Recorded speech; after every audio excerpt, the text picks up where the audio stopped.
All right, glad you're still with us here, especially in light of the awesome and very insightful conversations that we've had before. Now let's transition from aspects health to infotainment in traditional news media.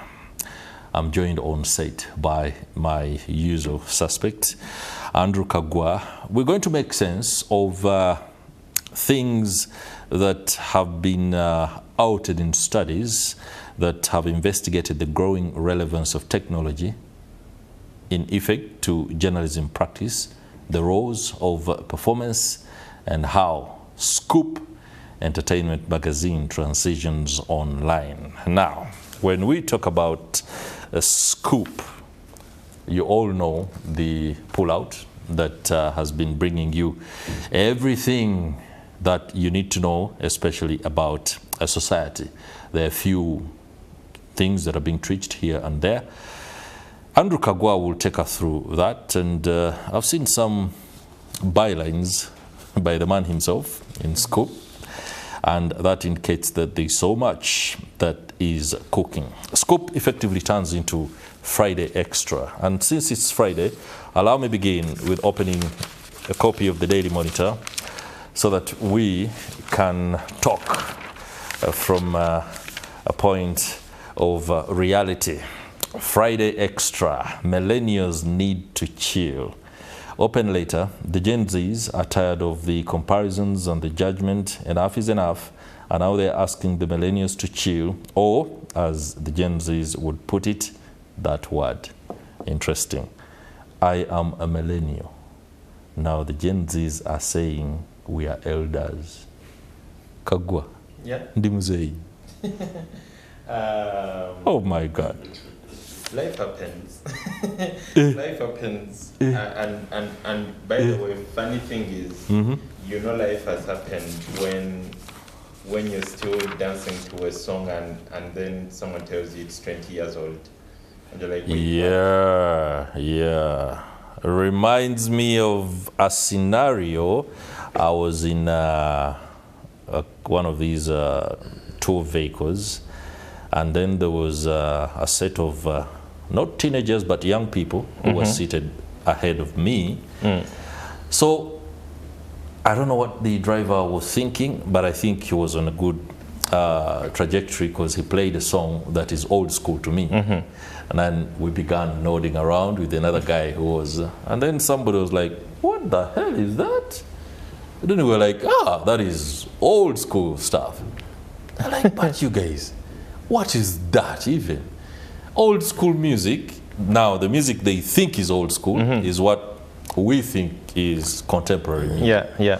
So there was a clash of, I think, ages, and at that point, I reclined and agreed. Yeah, like at 40, we are old. There are many people that think Lil Wayne is old school. They think Amelie is old school. Like that's even obnoxious.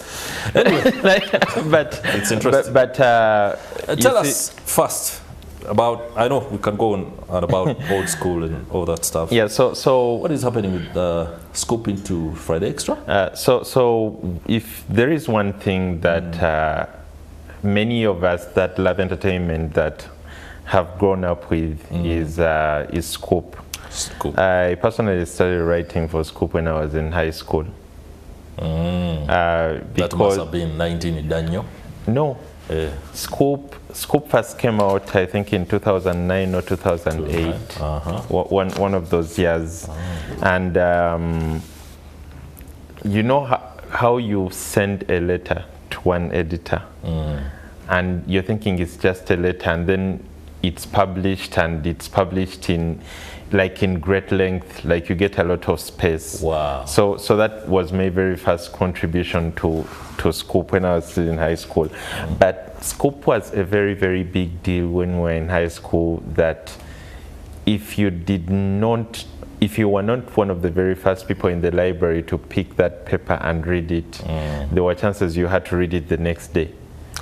because it was going to be engaged for a full day. Like for some reason there was going to be someone with that paper, and there were going to be people around them when they are reading it. That's right. So you had to wait until Saturday when people had their fill, and then you would come, and you also get to engage with that paper. And I think that's the very first time I started buying my own copies when I was still at school, because now I need an exclusive copy. I needed to read it without people asking me to read it quick, because they also want to have a piece of it. So Sqoop is quite a definition when it comes to Ugandan entertainment, Ugandan journalism, and how people write about sleaze and that's right, and showbiz. And after doing that since 2008 or 2009, I think.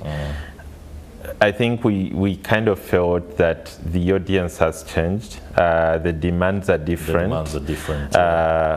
Worldwide, people are trying to tap into the online space. But when it comes to entertainment happens so fast. And then at times it's very perishable.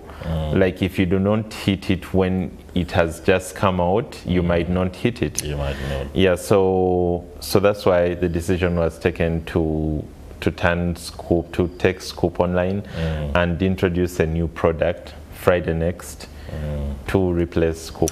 Because those are two different aspects of transition: the name, but also the platform on which many of the targeted audience will interface with this particular one. Let me talk about going online. And so if you say it's a major thrust, and of course it is, especially if you are into the media, you will no doubt require no introductions to why going online is significant.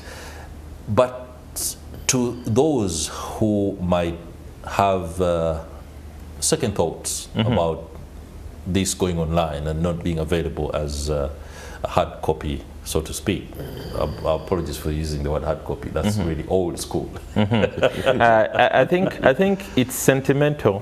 It's sentimental. Most of the times we want to see that copy. I still buy books. That's right. I still buy books, and then I somehow find myself reading the PDF version of the books I bought.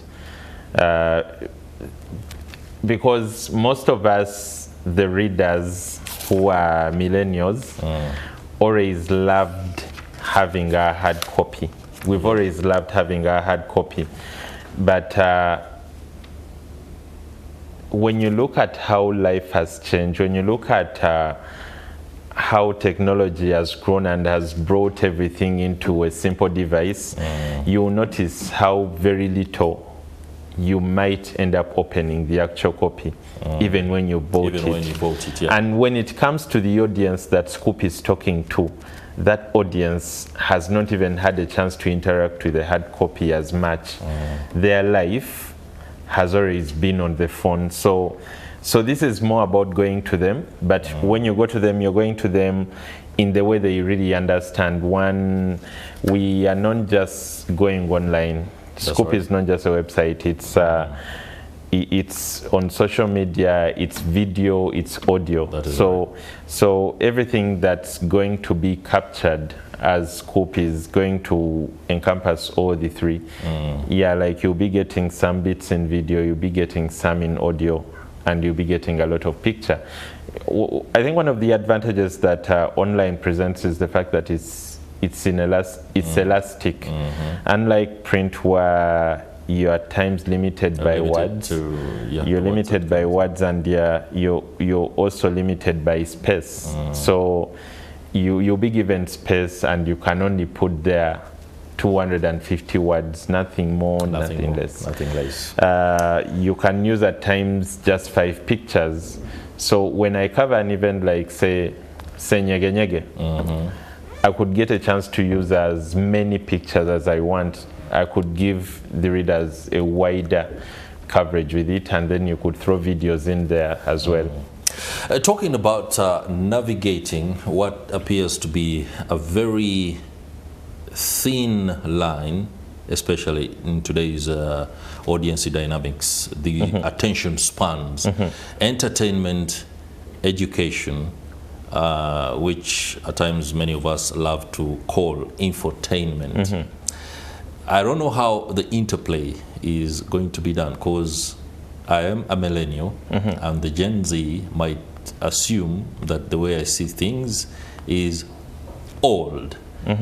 But I still look out for the educative aspects in content, in as much as I love it in a way that entertains me.